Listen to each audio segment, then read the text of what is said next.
Hi everybody, welcome to my EDFD 546 Reflection on Teaching episode. This lesson happened in a Year 10 geography class. They were studying their human wellbeing unit in the topic of an unequal world. The lesson involved a case study on a slum just outside of Nairobi. Students were asked to watch a video and make notes. They were going to come up with some strategies. They were going to evaluate these strategies and then vote as a class on the ones they liked the best, and then evaluate those ones even further. It happened a couple of Thursdays ago in the middle two periods of the day at a co-ed private Catholic school, about 1,000 students at the school, in a really nice classroom, lots of facilities, a little bit loud from the class next door, but all over a pretty good learning environment. The aim was to move from foundation thinking to higher order thinking. They learned a lot about indicators of human well-being and development and poverty around the world, with some statistics looking at a pretty global scale. We were now going to zoom into the local scale, apply what they knew to make these suggestions and evaluate, and create an argument to present to the class.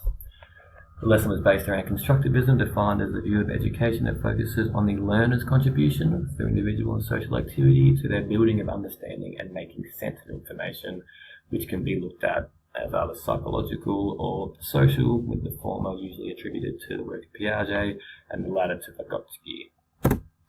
The common elements as defined by Driscoll and Marshall of constructivism are going to be discussed for the rest of this slideshow one by one. The first one is embed learning in a complex, realistic and relevant learning environment. So the complexity of this lesson came in the form of the many activities the students were required to do, from note-taking to self-reflection to group discussion and oral presentation. I aim to make it realistic by showing this video of a young girl living in this slum area that they previously read about in their textbooks, and making it relevant by giving them this table to fill out where they compared aspects of their own lives to that of this young girl depicted in the video. Number two, provide for social negotiation and shared responsibility came in the form of the group work aspect of this lesson.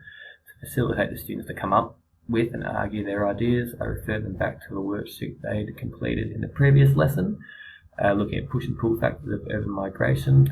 And as far as respecting the ideas of others, this was mostly done by just micromanaging, getting around to the groups as the activity went on, making sure everyone was able to contribute, all ideas are being noted down.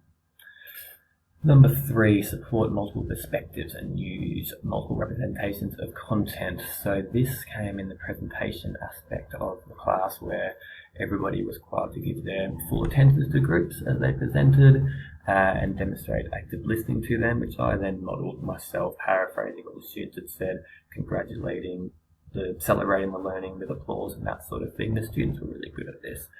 The last 2 points, nurturing self-awareness and encouragement of ownership in learning, really just came through some verbal communication of those ideas, summing up the fact that they had identified indicators and researched them and looked at different data, and now as a group they were going to put this sort of stuff into action.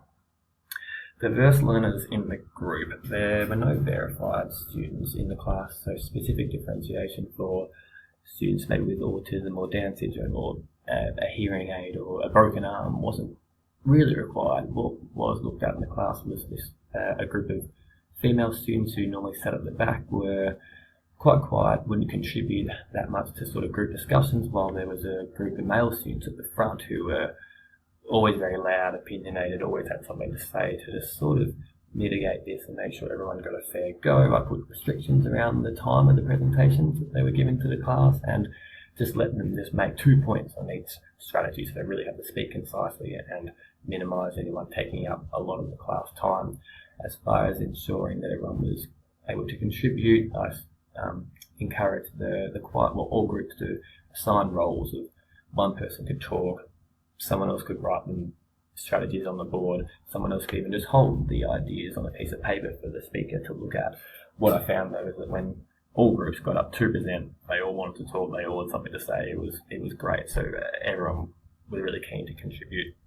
And then as far as facilitating students to come up with their own ideas, as well as the 2 worksheets from the previous pages, I also gave them this decision-making matrix for the evaluation part of the exercise for them to work off. To reflect on the exercise, I would say those first 3 points were really well achieved. The discussion that came after the video was amazing. They put out so many interesting facts about the videos that changed their perspective and saw them really thinking deeply about the topic. They seemed to engage really well with the coming up with the strategies, idea, and evaluating them. There were some great discussions going on, lots of notes being taken, some laughter. They seemed to really enjoy the activity, and they all demonstrated really respectful listening to each other when the presentations were going on. As far as self-awareness and the ownership of learning, not to say it didn't happen at all, but I didn't really provide enough chance for feedback from the students on how that was going with them, so I can't say for sure if I really achieved in that aspect. The improvements I know that I would make would be about the timing. I think I could have moved through the activities even quicker. I noticed by the end of the class, students were getting a bit disengaged with how long they were having to sort of sit and listen to other students present. I would have liked to explain the decision or demonstrate that decision-making matrix that I showed on the previous page so they knew how to use that a bit better. I found they didn't all actually use that framework. And next time I definitely mixed the groups, so the social groups were mixed up, and that would have been more of a challenge for the students to respect the opinions, not just of their friends, but people they weren't so used to sitting next to. Okay, thank you very much everybody. Hope that practicum is going great for everyone.